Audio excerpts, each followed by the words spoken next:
All right, that's enough scary shit. I'm choosing the next movie. I don't even like slashers. Dan, let's not get hasty. Yeah, I don't think we want to piss off the presents, whatever the hell that is. Maybe we could do Black Christmas or Silent Night, Deadly Night. I want to do Christmas Vacation. That's not scary, is it? It was for the Griswolds' neighbors. I don't give a flying reindeer. I'm watching it.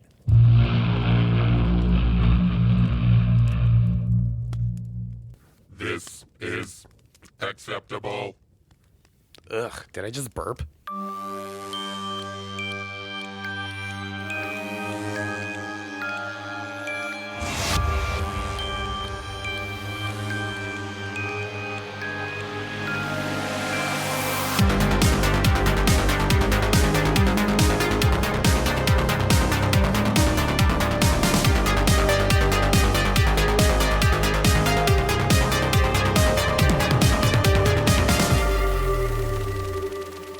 Welcome to another episode of Strangers in the Alps, a slasher podcast.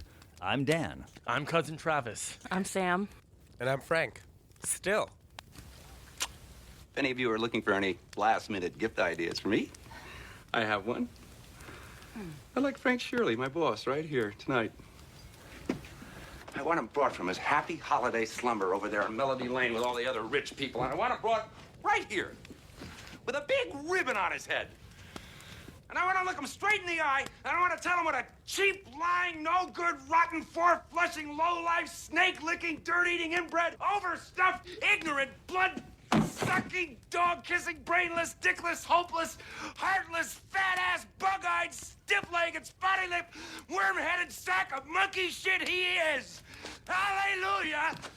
Holy shit! Where's the Tylenol? And that, folks, is Christmas Vacation, our next movie. I was convinced the audio clip was going to be the oh yeah, you turn on a microwave and I passed out for 15 minutes. I thought it was going to be that. So, we just watched Christmas Vacation. Dan, is that a DVD? So the back of the DVD says, this holiday season, Clark Griswold vows his clan will enjoy the most fun-filled family Christmas ever. Before you can sing fa-la-la-la-la, he decks the halls with howls of folly in his personal favorite, National Lampoon's Christmas Vacation.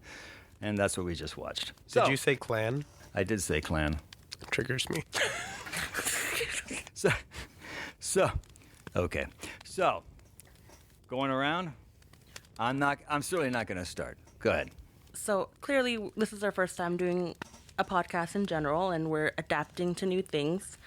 I would like to suggest a mild vacation from what we've been doing, which was our initial thoughts. I would like to suggest talking about what we thought the movie would be like, how we perceived the film. Yeah, and then. Oh, you mean before you saw it? Like, Yes. what did you think it was going to be like? Yes, what Gotcha. you think it would be like. And then at the end, we'll recap with our final thoughts after we had watched the film. I think we should take a vacation because it's Christmas, and let's do that. I'm going to have to recuse myself from that because I've seen the movie so many times, but I actually had never seen this movie until last year. This was my second viewing.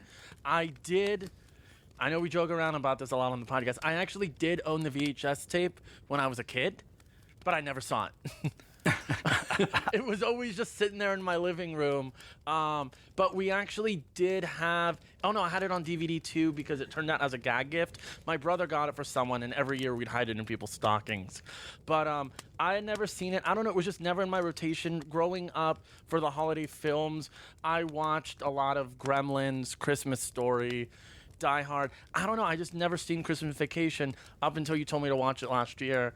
And, yeah, so those are my initial thoughts. I didn't know what to expect. To be completely honest, I've never been a big Chevy Chase fan. I think that's kind of why I stayed away from the movie. But, yeah, those are my initial thoughts. My initial thoughts, I mentioned in the last podcast really briefly that I wasn't much of a holiday movie kind of person. So I'm going to be honest with you, Dan. Please don't kick me out. It's cold out there. I was dreading watching this film because I didn't know how I would take it. But, so yeah, I was dreading it. That was it. I didn't have any hate towards it. I was just, for my own personal liking, I just wasn't looking forward to it. I didn't know what to expect one way or another. I've never seen any of the National Lampoon films. I've heard about Christmas Vacation, but I don't know a thing about it. So just going into it, I was more curious than anything. I didn't think I'd hate it. I didn't think I'd love it. I just thought I'd be lukewarm on it. Like lukewarm milk that you leave out for Santa. God damn it, Travis, not again. Speaking of that, Dan, what did you think? You know, I did not see this movie in the theater when it first came out. It's funny, it was a movie that completely went by me. And a few years after that, a really good friend of ours was talking about it, and I said, well, I never saw it. And she was like, are you kidding me? So she brought it over. I think it was probably a VHS at that time. Brought it over to our house, and we watched it like on Thanksgiving. And so that was my first introduction to the movie. I was also not really familiar with the Vacation series. I think this was the third of them, I think. Yeah, I think it was Vacation, European Vacation, then Christmas Vacation. So I had not, I just think I'd seen parts of Vacation like on TV. I'd never seen European Vacation. And I had not seen this movie. And agreeing with all of you, I've never been a big Chevy Chase guy. I was never one to follow his movies. You don't chase him? So no, I don't. So it was never a movie I was really intrigued to see. So that's, But having said that, that movie's been a part of our family tradition for many years. I guess that would tip off something, wouldn't it? I have two suggestions. Is there a mute button for Travis? I'm here the whole time. And also, next time we need to do a video recording and just set a camera by my face and just do a cut The response, Travis' jokes cam. Yeah, the Sam cam, yeah. The Sam cam. I'm going to point out, Sam, I like in your notes on your iPad, it's written like a Christmas letter. You have the cursive writing, you have the Christmas lights. You just gave away my rating. Not rating. I don't know your rating. I just saw the lights. I didn't know I was supposed to count them. Ooh, can I start? Sure, absolutely. I'm sure you guys have noticed this, and I want to bring it up. You and I were talking about it briefly. If you guys did listen to our Krampus episode, I just want to do a reference. Did you guys catch any of those references from Krampus? I feel like they kind of made it an homage to this film. Retroactively, yeah. Right? Yeah. I'm not the only one. I actually talked about that last on the Krampus episode. A lot of Christmas Vacation in that movie. A lot. Yeah, like for me, the one scene that just stuck out immediately, because like I said, I hadn't seen Krampus in years, but I saw Christmas Vacation for the first time last year, was the scene when the in-laws are arriving. Yes. And it was shaking. Yes. That reminded me, I was like, okay, I was like, there's Cousin Eddie. No, there's a lot of Christmas Vacation. Yeah, that chaotic feeling. Yeah. But what tipped me off really was when they would use the calendar as a way to tell what days they were. So that's that tipped me off. Sure. Yeah. Sure. I felt a strong parallel to Christmas. I mean, Krampus had to be knowing what they were doing with Christmas Vacation for sure. Dan, your chair's squeaking. No, it's not my chair. It's my old knees. Sorry, I'm just so excited. I can't sit still. We watched, I would say, from the time my kids were probably 5 to 7 years old, we watched this movie either on Thanksgiving evening or on Christmas Eve. Every year. I can tell you for sure I've seen this movie probably 30 times. Oh my God. Now, we skipped a year every now and then because I just couldn't watch it anymore. So was it? I mean, you're just ahead of every joke. Was it I mean, it's like... Was it that year you couldn't find the VHS tape? Yeah, because I probably hid it. But no, this movie's been a big part of our family's holiday tradition. You talk about your rotation movie. This is the very front of the rotation list. Absolutely. This never left. It never rotated. It just stayed. 100% at the front of the list. And it's interesting. I just saw a thing today, or heard a thing on the radio. They were doing the most popular Christmas movies. Christmas Vacation is now the most watched Christmas movie. It is considered the most popular Christmas movie. What's interesting about that too is like I said, I didn't see this a lot growing up. Was because the Christmas film that I watched and repeat over and over again was always A Christmas Story. That was always my thing. Every year, I think TBS did the 24 hours of A Christmas Story. I think on TBS, And now what I noticed was the other day when I was watching TV was now they were showing Christmas Vacation on a 24-hour loop. Oh, wow. Yeah. The difference is, I mean, Christmas Story is a very sweet, very charming movie, very sentimental. It does have some humor in it, but it definitely lacks the edge of Christmas Vacation. It absolutely lacks the chaos and the, some of the crudeness, I guess, if you want to say. There's definitely crude humor in it. Christmas Story has none of that. I find Christmas Story to be actually kind of boring, honestly. Sidelining, Clark's character reminds me of Roger Garland a lot. I don't know if was that ever part of like your approach to Garland, having him in mind? Just that whole like probably Clueless? Without knowing it, right? Because I've seen the movie so many times. But you're right. There's a wholesome squareness to Clark, right? He wants everything to be right, but he just he kind of screws things up without meaning to. The Christmas tree was the one that really made me think of Roger Garland, because he was like dead set on this really gorgeous tree, but we all know it was way too big for. Dad, that's not going to fit in our front yard. And he's like, we'll do it, and then it's It's just not kind going of to like be in our front yard, Rusty. It's going to be in our living room. There's a lot of sap in this. Oh, the sap scene where they're Yeah. turning the pages and the hair. And For those who don't know, you can check out Roger Garland on our YouTube page, Satellite 12. You can watch all of Roger Garland's ads. So did you think that was your approach when you were thinking of doing Roger Garland? Did it ever pop into your mind of this character? Well, I mean, even when we talk about like Roger Garland, like sometimes when we I'm very serious. I'm like, okay, Dan, for this take in Roger Garland, I want that Roger Garland charm. I think in a part of me too, I was always kind of channeling the Clark Griswold, the traditional. I want this to be a family tradition. I mean, the basic premise of the movie is what? It's the dad who wants to create the perfect Christmas. He's been inviting everybody. He's even being warned by his wife. You don't want to do this, Clark. It's not going to work out. He's like, no, honey, I think this will be great. And then you watch it completely unravel and every disaster take place till you get to the climax from that clip that we played where he just flips out because he got the Fruit of the Month Club or Jelly of the Month Club when he thought he was going to get the big Christmas bonus to put the swimming pool in for the family. He's a family guy. Why do you buy a swimming pool when you don't have the money and you're like, oh, this is going to be my bonus, everyone. I'm going to buy, I don't know. That kind of stuck out to me. I was like, that's not believable. I was like, come on, Clark. That's What are you him. doing? That's It's him not dreaming smart. big. That's It's not his smart character. at all. He was able to invent new cereal like that, like doesn't make the milk soggy or something. Right, which is, I think, the weakest part of the movie, honestly, is the thing where he puts it on his sled and flies down the mountainside. I thought it was just kind of corny. Not corny, slapstick. There was a comforting simplicity to the movie. Growing up, we've never had a Christmas movie. We're not the type of family to do like one Christmas movie. We did have a Christmas movie for a couple years, like 3 years. We did Resident Evil. Appropriate. For 2 years, our Thanksgiving movie was Planet of the Apes. We don't have holiday family traditions in that traditional sense. So I still haven't seen A Christmas Story. I'll be honest. Oh, I still same. haven't seen it. It's a Same. story about Christmas. God damn it. No, but speaking of traditional, I think in this part of my family, unknowingly we were too traditional in the sense where, for whatever reason, like growing up, I like to watch a lot of zombie movies. I noticed, I don't know, for every time we would be eating ribs, there would be a zombie movie on TV. And my mom pointed out one time, she goes, why do we always eat ribs when there's zombie movies? I don't know. I think that's a little too traditional right there. Wow.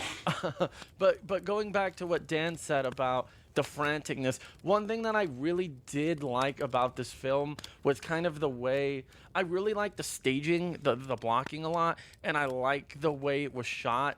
I think it's very much the way it uses its reaction shots, like the scene when when Clark is when they're at the department store and he's talking to the underwear saleswoman. Yes. And then he's like, "See, Rusty, there's no lines," and then it just cuts to his reaction.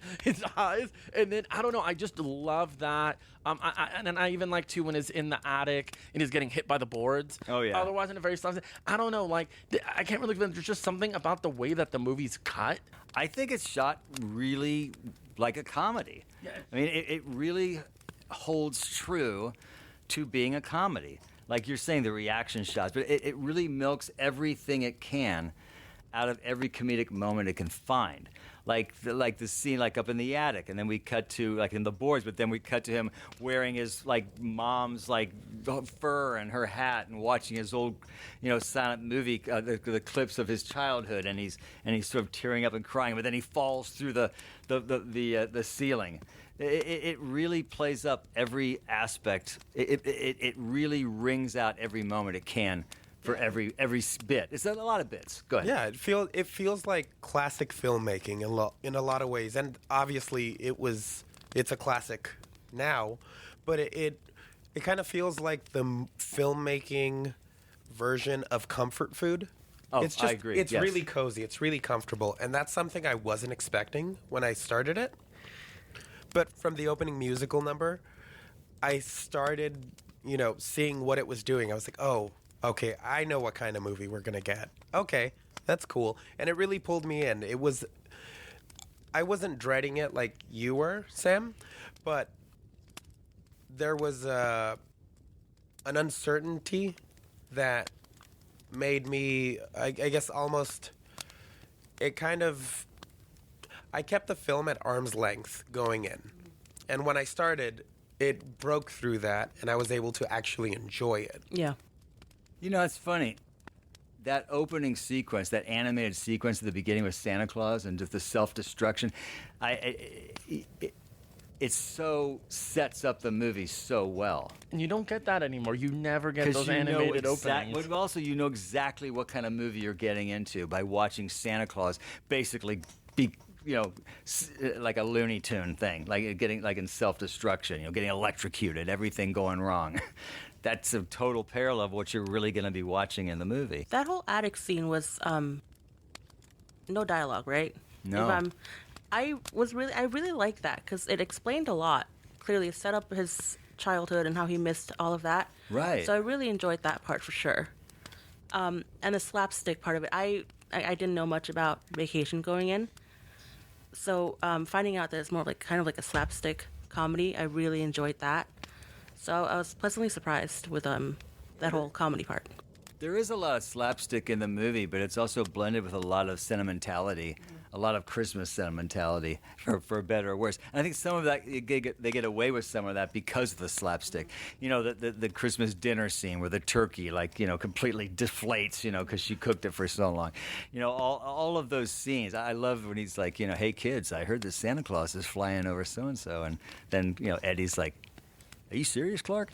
And speaking of which, that's a character I really want to talk a little bit about, and I'm sure we do. But let's play this little clip to lead us into Cousin Eddie.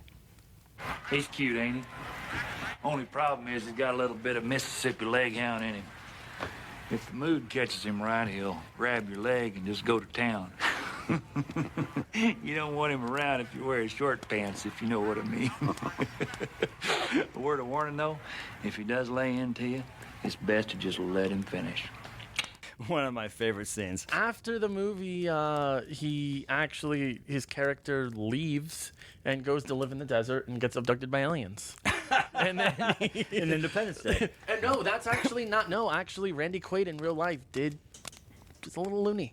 Oh, A little. Randy Quaid. Definition of loony. Oh yeah, he is. Look up loony. It's definitely Right his there. pictures in the dictionary. Right there. Great character though. I thought just a really funny. Yeah, I mean, Great lines. Great lines. Like I said, the great lines, like the one that always gets me every single time, is when it's like, "Shitter's full."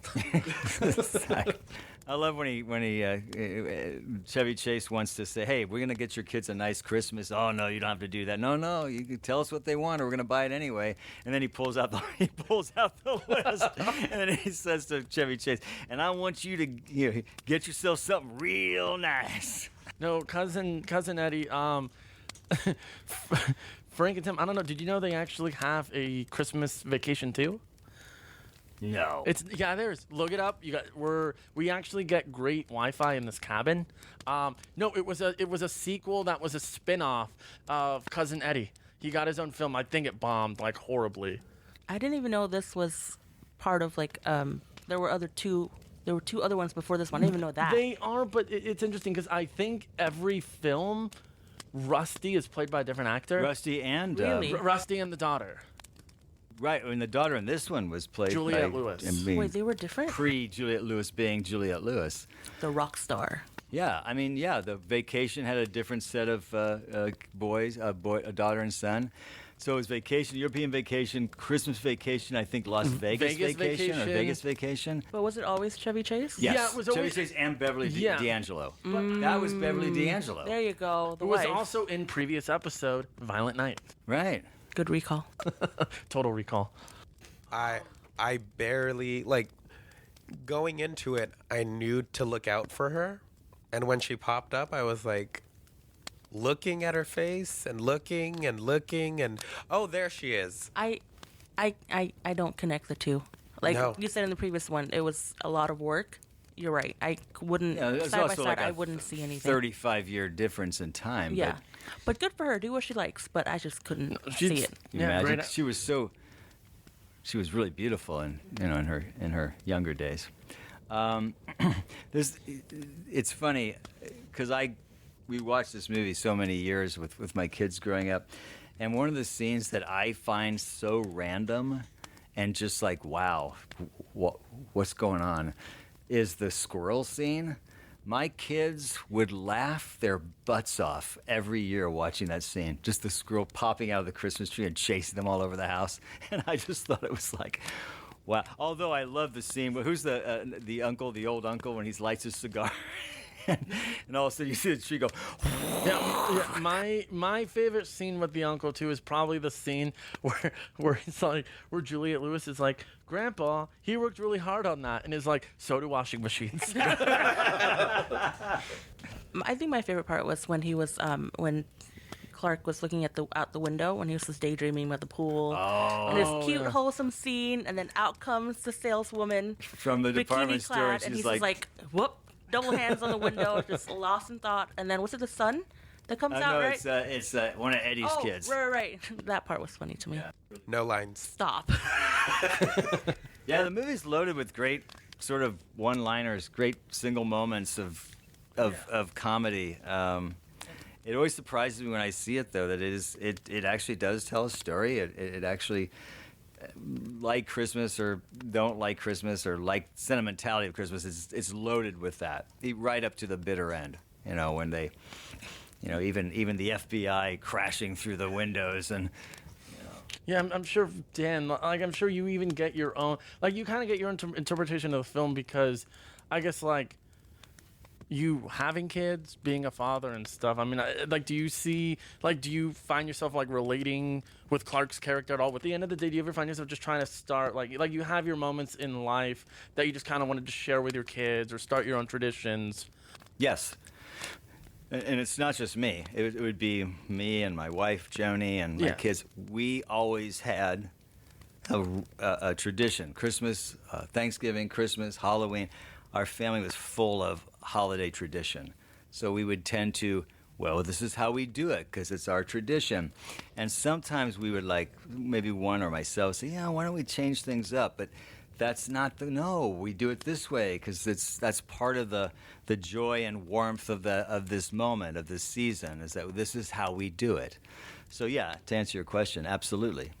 And I think there's a lot to relate in that movie with that same thing, because all the things he's trying to do, all the traditional things he's trying to do, is what blows up and doesn't work out, and is where a lot of the humor comes out of. Yeah, no, that's good. There's a scene. I'm sorry to interrupt. The scene in the kitchen when he's cleaning up all the trash, and his dad comes in, and they have that conversation. Dad, how did you do this? All these years, and he was saying, "Well, I had a lot of help from Jack Daniels," but it's just that's that whole idea of this is you want things to work a certain way when you want that sort of that warm.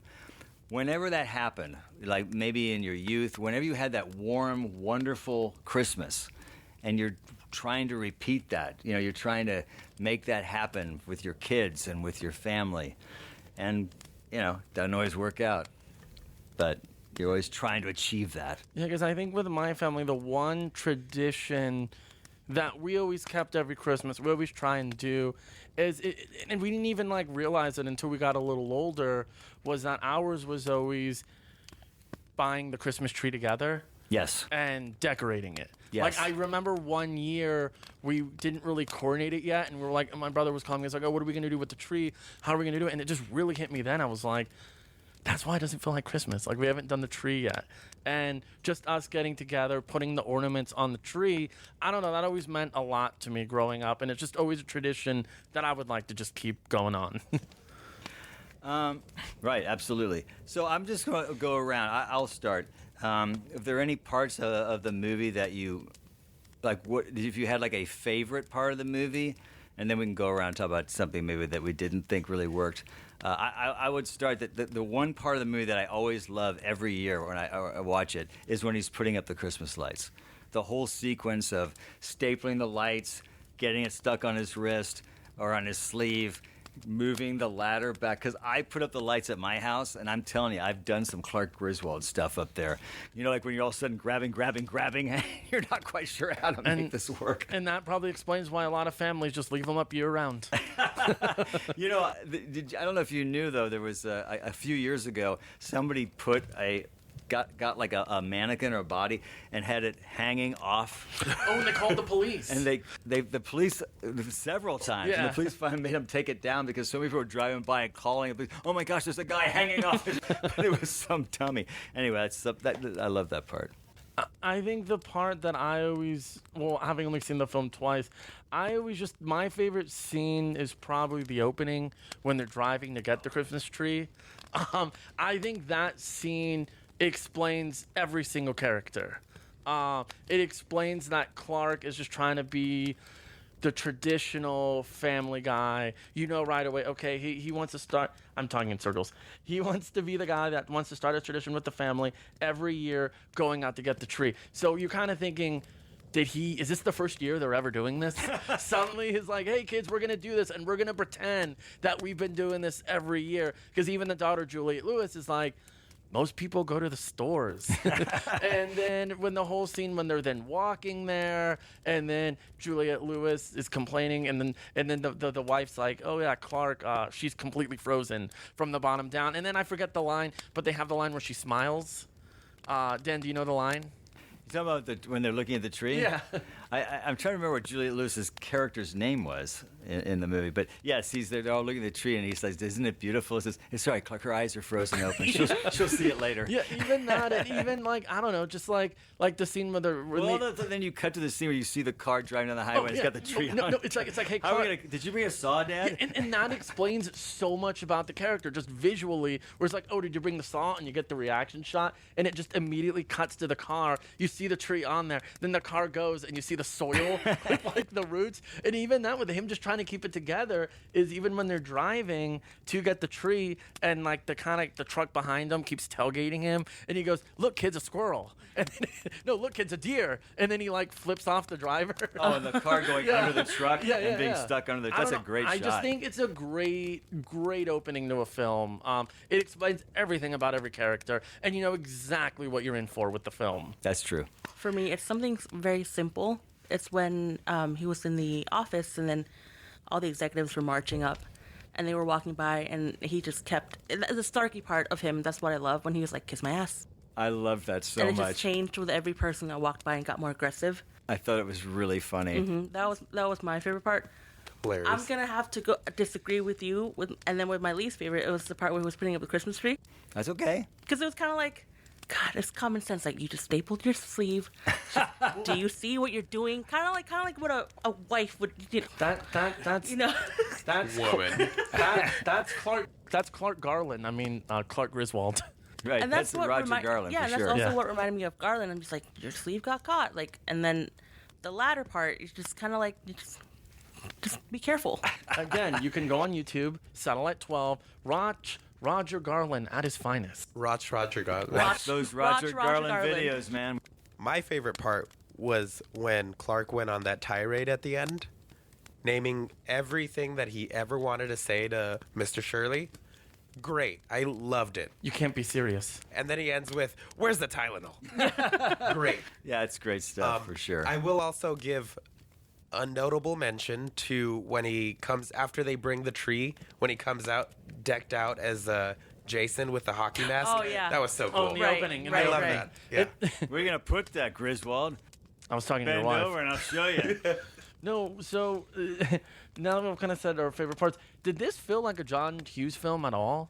Wasn't he an executive producer? He wrote the film. He wrote the Oh, script. He okay. did not direct it, but No, he I did saw write his it. name. Well, because I guess what I read into a little bit is that this was based off of like a short story that he had written that I think was published for a magazine or like a journal, and then then I think the studio hired him to write a Christmas film. He didn't end up directing it, but just me thinking like, and it's not even like a bad thing, and I don't think it's a great thing either. It's just kind of a neutral feeling. Is it doesn't feel like a John Hughes film. Not at all. At all. No, not at all. I was surprised when I saw his name in the credits. Yeah. Yeah. Mm-hmm. Yeah. Yeah. Just So- hear those sleigh bells ringing, tingling, tingling too. Least favorite part was the opening dialogue. It felt super exposition-y. It was like, "Hey, Dad, where are we going? We're going to get the Christmas tree." You know, like I said we would 10 minutes ago, but I have to mention it again to set up the movie. Well, all great openings set up the movie entirely. Yeah, in the first like 3 lines of dialogue, it was just so the opening credits start. Great, I'm into it. The first lines pulled me back out a little bit, but then it pulled me back in with the whole tailgating situation. That was hilarious. Just those first few lines, I wasn't sure what was gonna happen. I was like, "Oh no, is this gonna be an obnoxious movie?" Especially with the singing. Yeah. Because, like, I like cheer. I like sentimentality in doses when it's, you know, when it's Injected appropriate, into your which is bloodstream. almost never. Yeah. But it was obnoxious for, like, 2 seconds. Least favorite part. Oh my gosh. So angry. My least I favorite. like sentimentality when it's infused heavily in comedy. You know, when they throw you some sentimentality and then they flip it real fast and throw a joke at you. That's where I can handle it. And I think that's why this movie works so well for me. It's hard for me to do a least favorite part because for me, the whole movie just kind of works. So I already think I mentioned my least favorite part, meaning I think the least important part of the movie is when they do that whole slapstick sled thing where he puts that product on the bottom of the sled and just goes ripping down the mountain and ends up in a Walmart, I think, at the end or something like that. But I do like the line that Cousin Eddie says. "You want to try it?" He goes, "Well, Clark, I'd like to, but this whole plate in my head, if that thing gets bent, it's going to mess up the part in my hair." Yeah, I don't know if I have a least favorite part either. I think I think the whole film works. I think it has very, very quick pacing. I was watching the film, and I think I had to pause it, and I was like, "Oh, I'm already like 40 minutes into this." I think it's good. I mean, if I have to be nitpicky, least favorite part is when he says he's gonna buy his pool in advance. Yeah. Yeah. That's the only part that kind of was like, eh. It's kind of an important plot point. It seems to drive the story a little bit, but I agree. It is weird that he drops a like $8,000 down payment without them actually having the money to cover it. Maybe that, and maybe Julia Louis-Dreyfus's character. Like, it was kind of funny in the beginning a little bit when they were destroying the house. But I think there was I like her. I think she's a great actress. But I think some of her scenes when they just kept cutting, I was like, I don't know if we really need It this. seems that's the one thing about. I'm glad you brought that up. That's the one thing about the movie, The Neighbors. That doesn't play anymore because that doesn't have a timeless feel to it. At the time when the movie came out, they were the Dinkwas, double income, no children. That's what they called those people. So they were the non-family. You know, we're just super rich, but we're not having. They were making fun of those people, of that was a whole sort of group at that time, and that was definitely taking a shot at those. They were sort of the opposite of the family people. I just now got that joke in Doug. Sorry, the cartoon where they're neighbor is named Mr. Dink or Dinkelbergs. I The just now, Dinks, double yeah, income, the no Dinks. children. I just now got that joke. We need to do a segment, of when Travis recalls really random My total shows, recalls. movies. I'm just That's it. I'm just gonna have to lay down for a second the fact that you just quoted Doug.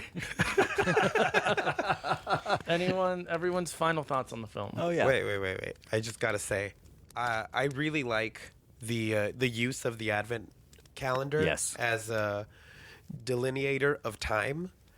It's fitting for the movie, but it's also like a really gorgeous Advent calendar. I looked it up after the movie was over to see if I could buy one. Apparently, for a full-size one, you have to custom order them, and it's several $1,000s. Oh my Wait, gosh. They're collector's items. Oh, like woodwork and all that stuff too, Yeah. and paint. And I'm kind of considering getting one. Don't do it. Please? Fine. But what you should do is like this podcast, like our channel, and subscribe. Do we have final thoughts? No, we're done. I'm kidding. Yeah, think- let's go around. through our I Once think around? some of my final thoughts, I think we kind of all said them a little bit. We can go is my final thoughts. I keep saying this. Having seen this film twice now, I really enjoyed it. I think it really works. Growing up, it was never part of my rotation. I saw a lot of Die Hard, Christmas Story, Home Alone. I owned it on VHS, and I didn't get around to watching it until last year. I really liked it. I will give it, out of 5, I keep giving this to every movie. I will probably give it, I'm going to do a little more. I will give it 4.5 shitters out of 5. 4.5 shitters out of 5. That's not bad. Wait, 4.5? 4.5 4.5 shitters. shitters. Wow, a lot of shit. I I can't just say think, that. like I said, Sam's parents. That was me. That was me. No, I think this film really works. I think it's really enjoyable. Has a lot of great liners, great characters. Cousin Eddie is worth the price of admission alone. I agree. For me, my final thought, I really enjoyed it as well. I watch a lot of not so not uplifting, but like more positive movies. So having this was definitely a good outlet for me. So I really enjoyed that. And then even though the slapstick part, and I brought it up before, even though it's small, I really gravitated towards that because I grew up watching like Naked Gun and Police Academy. So having that was kind of nostalgic for me. So overall, even though I dreaded watching it, I appreciated you recommending it. I would never have seen it if you didn't bring it up. So thank you for that. You're welcome. Sam texted me. Is it National Lampoon's Christmas Vacation? Yeah. So what's your rating? I give it 3 diving boards out of 5. Nice. Nice. I really liked it. It was a classic. It is a classic. I appreciate it for that. Like I said before, it's like comfort food. It reminds me of the movies that I grew up watching, even though I'd never seen it before. It has that classic filmmaking feel to it. You know, that old school, this is how a movie's made. This is how we edit a movie. This is how a movie's lit. This is how the dialogue goes. And I really appreciated it for that. It was also really funny. Like you, I don't really care for Chevy Chase too much. None of us do. Yeah, I agree. Like some of that car acting he did at the beginning, not too big of a fan of it. Really took you out, huh? Yeah, I don't know. Something about really like opening your eyes really wide. Oh, like he did that a lot. Yeah, and it was kind of annoying me. Yeah, okay. Am I the only one here who will say I'm not big Chevy Chase fan too? I never liked him that much in Caddyshack. He was in Caddyshack? Yeah, I don't know. Like for me, I feel like a lot of films he starred in. Like I was never big on Fletch. I only really liked Chevy Chase maybe in this vacation film, Christmas Vacation, and I know a lot of people don't like it. I'm going to say Spies Like Us. I do like Spies Yeah, Like Us, but I think this is my favorite Chevy Chase movie for sure. I don't like Chevy Chase in anything else. Community is pretty funny in. The first season, and then afterwards it kind of just goes downhill Yeah. from there. Overall, yeah, I like it. Oh, It yeah, what's won't your go rating? into my What's your rotation. rating? I would give it 4 snobby neighbors out of 5. Nice. Wow. Can I change my item really quick? Sure. From diving board to bikinis. Okay, no, I like that. I think It's clear that I really like this movie. For me, it's my favorite Christmas movie, holiday movie. I've probably seen it way too many times. So, like a great album that you've just listened to so much that you can't really listen to it anymore, even though you still appreciate and love it. I think I need to take a few years off from Christmas Vacation so I can forget some of the jokes and go, oh, I forgot that. That's really funny. You need a vacation from vacation. I do. But I do love it. I think it's a classic, and I'm really glad that we picked this movie to all watch and chat about in honor of the holidays. And I give it, I'm going to say 4.5 eggnogs out of 5. Nice. I think it's nice. solid. If you took out that racing sled scene, I might make it 5 out of 5. Yeah, that racist sled scene was really jarring. That Really Racist. jarring and random and unnecessary. But Birth of a anyway, Christmas Story. So, We are Strangers in the Alps, a slasher podcast. You can find us on YouTube, Spotify, iHeartRadio, Apple, Twitter. No, not Twitter. Apple, TikTok. Live Journal, You can find us on MySpace Zynga. music. Yeah, find us. You can find Travis on the Give us corner a of listen. Sapola Boulevard and If Victory you- most mornings at if 8 you- a.m. If you enjoyed this episode, you might want to check out some of our other episodes where we talk about actual slasher films. You can also go on our YouTube page and you can check out our Roger Garland videos. We have Dan Davis as our co-host here who plays Roger Garland. Enjoy some very, very funny videos. And next week, Dan, what are we talking about next week? No, we've done that one. No, that one's no good. That sucks. The movie next week is... Okay, it's Christmas Evil. It's Christmas Evil. Oh, Christmas Eve. we're done now. The That's very it. We're done. first, Video's over. the very first Killer Santa Claus movie. And not last. Can't wait. If you like this podcast, please, please leave a review. Please like this video. Please share this video. Please tell your friends to like this video and share this video and give us a review. You can do it with your friends, neighbors, enemies. I'm Dan. I'm Travis Griswold. I'm Sam. And that's Frank. And we are Strangers in the Alps. Alps. A slasher podcast. Goodbye.